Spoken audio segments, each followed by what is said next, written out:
C'est votre droit, avec l'Ordre des avocats du barreau de Lille. C'est votre droit sur Grand Lille TV en partenariat avec l'Ordre des avocats du barreau de Lille. Nous accueillons aujourd'hui Maître Fabien Chirola. Bonjour. Bonjour. Vous allez évoquer aujourd'hui la responsabilité personnelle des dirigeants d'entreprise en cas de faillite des sociétés. Un sujet malheureusement d'actualité. Déjà en cas de faillite, voilà, un dirigeant peut-il être amené à payer personnellement les dettes ?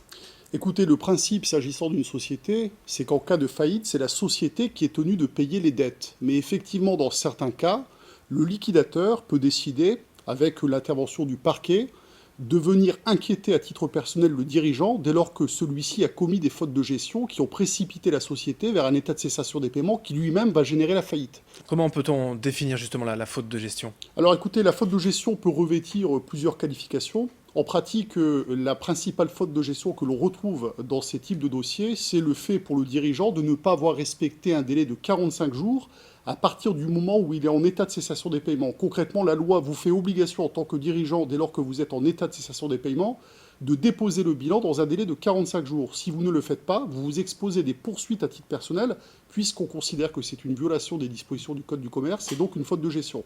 Parmi les autres fautes de gestion, le fait d'avoir omis de tenir une comptabilité régulière, le fait d'avoir omis de recouvrer un certain nombre de créances qui ont en réalité impacté la situation de la société. Voilà quelques exemples tirés de la pratique. Dans ces cas-là, quel est le tribunal compétent ? Alors, c'est le tribunal de commerce qui va statuer. Particularité, puisque nous sommes dans une procédure que je qualifierais d'hybride, le parquet, le procureur de la République, ou l'un de ses substituts est présent dans le cadre de ces audiences, puisqu'il donne son avis sur la sanction appliquée aux dirigeants, et c'est effectivement le tribunal de commerce qui est compétent, en présence du liquidateur du parquet, et bien évidemment de juges du tribunal de commerce. Il y a un délai particulier à respecter ?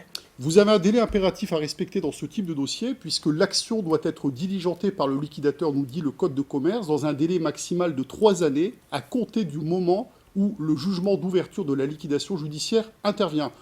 Je le précise, peu importe la date à laquelle vous avez commis les fautes de gestion, ce délai est quasiment un délai fixe, 3 années à compter de l'ouverture de la liquidation judiciaire, un petit peu comme le délai en matière pénale. Passé ce délai, il n'est plus possible d'actionner le dirigeant à titre personnel. Enfin, question importante, que risque le dirigeant ?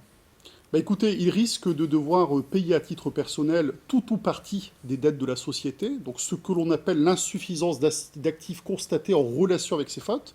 Donc il peut être amené à être dépossédé de son patrimoine pour payer les créanciers de la société. Il peut être interdit à des peines d'interdiction de gérer, voire être sanctionné par une mesure de faillite personnelle. Et imaginons le scénario catastrophe, il peut également être poursuivi sur le plan pénal, puisque dans certains cas, la faute de gestion se confond avec la fameuse infraction de banqueroute. Merci Maître Fabien Chirola pour ces explications. C'est votre droit sur Grand Lille TV en partenariat avec l'Ordre des avocats du barreau de Lille.